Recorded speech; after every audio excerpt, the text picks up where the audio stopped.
Hey everyone, welcome back to You Asked For It, a podcast from pastors where we are just trying to answer your questions about life and Christianity and just what you face in this world that's difficult for you.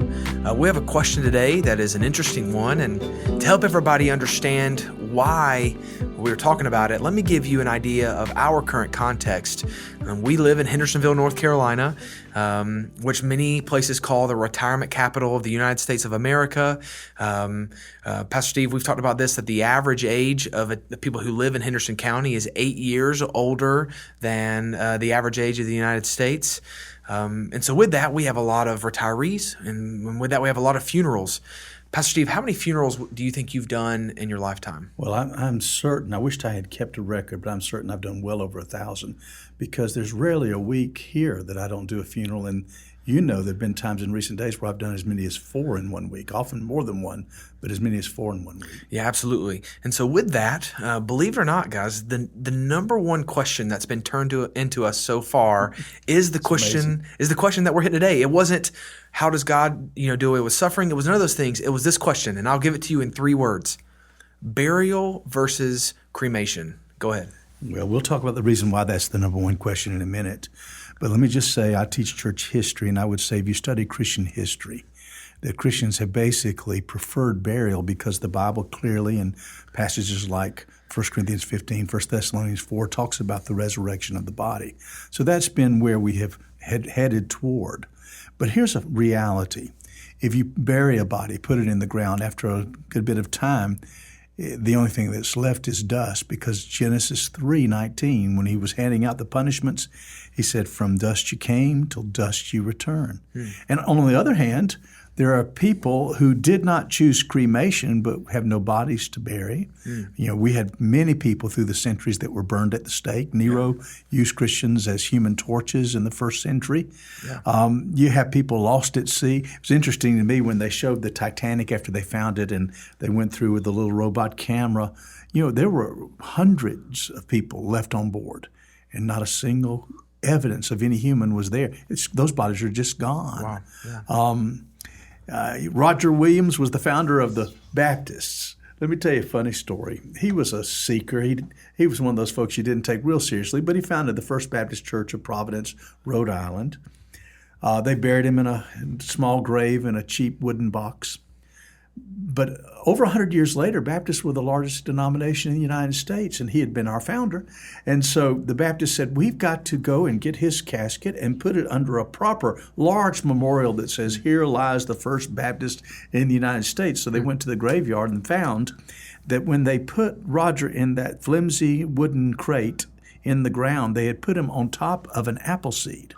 So over that 100 plus years, the apple seed had taken root, had burst through the casket, and had sucked old Roger up. Wow. So where was Roger? I guess everybody that had a piece of the apple had a little bit of Roger in him. So how is that going to be raised from the dead? And I think Paul gets into this in 1 Corinthians 15 when he tries to say, although we believe in the resurrection of the body, we're not talking about necessarily this set of fingers, not talking necessarily about this arm. So listen to what he says in describing this in 1 Corinthians 15:35. Someone will ask, how are the dead raised? With what kind of body will they come? How foolish. What you sow does not come to life unless it dies. And what you sow, you do not plant the body that will be, but just a seed, perhaps of wheat or of something else. So he describes that the burial is like putting a seed in the ground, and what comes out is so much more glorious. It's connected, but glorious. So you don't have to worry about that. To give you an analogy, suppose there were an American soldier who was over in Afghanistan during the height of the fighting, and someone in front of him stepped on an IED, and all of a sudden he's lost an arm completely. His leg is dangling. They get him up. They have to get him away from there as quick as possible.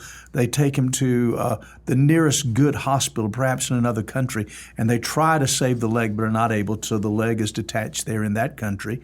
And then they send him back to the VA hospital in Asheville, and where he doesn't quite make it. He struggles, but then he dies, and so they bury him in Asheville.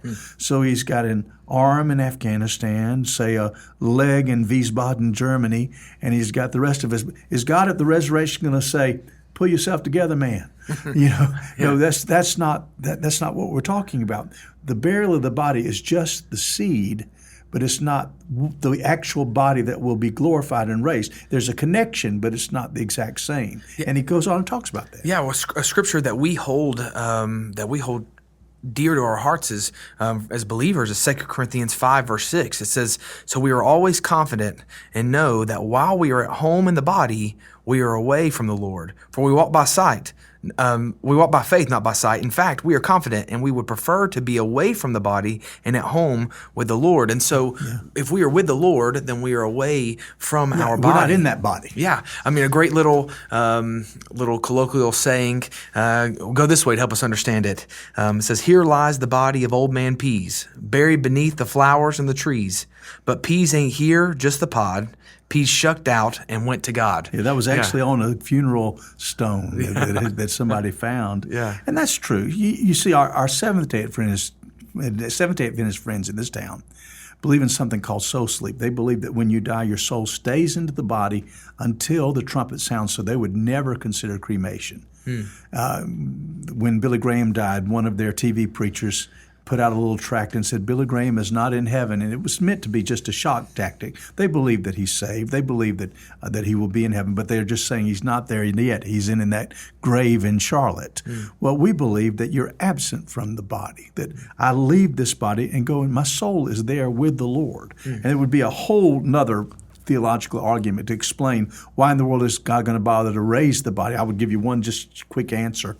That the reason why eventually at the second coming he'll raise the body is to erase the last evidence that sin ever had us. When he takes the remains that are dust or in the ground or whatever they might be, and he gets rid of those, glorifies those, Jesus will have died to make it just as if sin had never touched me. So it'll be the finished work of what he won for us on the cross. Yeah. Now, let's talk about the subject of cremation versus burial. I have no problem with somebody choosing cremation because we're absent from the body. But let me explain the facts of our county once again. I had a good conversation with a funeral home director before we did this broadcast as a part of my research. And that director told me that 70 to 80% of deaths in Henderson County now end in cremation. Wow. That goes along with what I'm seeing as far as doing memorial services versus funeral services. Would you say that's something that has changed maybe over the last 10 years? Definitely, definitely. I would say that when I was here in the 90s, it was at most 30% were cremation. Now it's 80% cremation. And now the number one factor is cost. Yeah. You know, it is very expensive to do a funeral. When you talk about the casket, the embalming, the cost of the service, you buy not only the plot, but you buy a vault, all the things that are involved. It can be $10,000 to $20,000 easily. And if you think about, say, a woman that's just lost her husband, she's on a fixed income, she has a certain pool of money that will not be added to the rest of her life. And if you were to take a huge chunk of that for a burial, would that be a wise decision? But the funeral home director also said that it's not just the cost difference that is there. But it's also because so many people in our county are from somewhere else. So they don't necessarily want to take a body and transfer it all the way back, and the cost that would add to go back to a cemetery in Indiana or Chicago or wherever they're from. And so it's easier to transport remains if they're in an urn or a small wooden box as cremated remains. Now, can I say this? As I talked to her, she explained that there were lesser expensive ways to do burial. There's something they call natural burial. And that's when you in advance tell them that you want no embalming and no vault, and that can be done. And so it's an option for those who say, I've got to have a burial because that's the only thing my conscience will allow me to do. That will allow you to save some money. If you've got the money to do the full thing, there's great traditions behind it, go for it.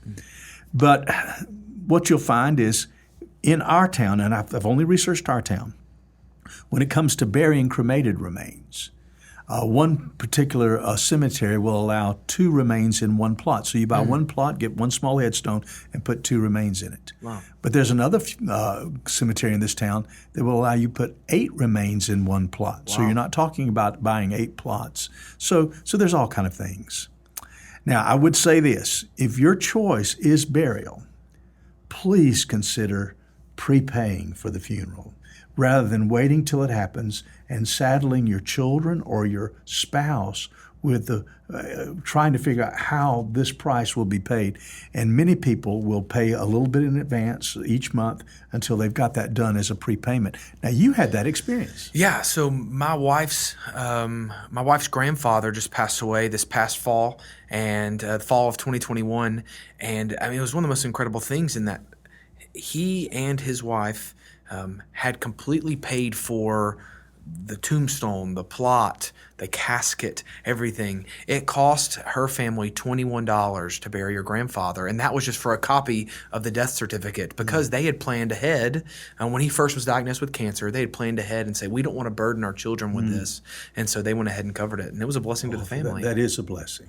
Yeah. Now, if I could go further than just burial versus cremation, because I deal with families as they go through grief, let me talk about handling the death as well as the burial. And I do know that we've got some pastors who are watching these podcasts, and if I could share with you something I do, I don't have a standard funeral sermon. I sit with the families, hear their memories. I get the ones who can't be there to send me memories by email. I think through the life and let the life produce its own sermon. I have scripture. I talk about Jesus, of course, but I talk about the person. But there's something that's healing that happens in the meeting before the funeral. When we're sitting here and they're getting to bring out all those great things about the person. Yeah. Recently, we had to cancel a funeral at the last moment because some of the members caught COVID. And they called me and said, we've decided we don't need a funeral because we felt like our closure came just sitting with you, talking through those memories. But please make it personal. Yeah. I've been present with you for those meetings, and they really are incredible. Of where you're hearing from the family, and yeah, like I said, you're coming alongside them, even supporting them in that moment. Which, like I said, it prepares them for the funeral. How many times have we been to funerals where the person's name is maybe mentioned and nothing else? Yeah, where a standard funeral sermon is used. I just don't think that's right. Now, one more thing I want to say about this whole thing of grief. I think you need to prepare yourself when you've lost somebody you love, that grief does not get over in a hurry. The tradition is that it takes a minimum of a year to go through the entire grief process. And the reason is that every time you hit a milestone, when you go through Christmas, then you go through Valentine's Day that's coming up, or you go through the anniversary, or you go through the birthday, it's like taking the scab off. You're remembering all those great times you had together, and it brings it back. And so I think you need to prepare yourself that grief is probably a process that will take a full year. In fact, I think sometimes we Christians grieve even more because we lose better people. Yeah. And the hole is bigger. I heard it's like a pendulum.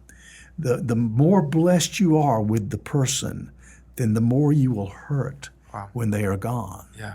Now, with that said, I'll share with you that I believe that one of the greatest honors I have is walking with people through grief and doing funerals.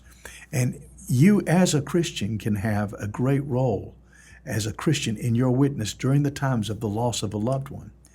Because the one thing that's true about every person is we're all dying. Yeah. Now, about half the country is Republican, half the country is Democrat. And we can argue over those kind of things, but everybody's dying. So the one need that we can point to is this, the one hope. We do grieve, but Paul says we grieve not as those without hope. We know John 3:16 is true.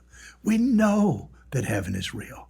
So what a wonderful time to share your certainty, to point to those great promises, the gospel. The gospel's never better than when we lose somebody that we love and have the chance to walk through that with people. Absolutely. Pastor Steve, one thing I do love is I've sat through many funerals that you've led, and the balance of what you've talked about, the beauty of the person and the life they live, but then even more the beauty of Christ and what He has done for us. It does make the funeral even more special, in my opinion. So to summarize real quick for everybody, the question that maybe everybody's asking, just get it in one sentence: is there anything unbiblical about being cremated? No, I do not believe there is, because as I said, there have been many people that have no body anyway for other reasons, and we're not in that body. I think there might be even reasons to consider cremation because of the financial concerns. But I will say that tradition has always fallen on the side of burial. Having walked with people, when they get to see the embalmed body, and there's a closure that comes through our funeral process that's sometimes not there with just the cremation. But with that said, I think it's a matter of conscience. Wow. Okay. And that we ought not judge each other whichever way is chosen. That's good. That's good. I appreciate that.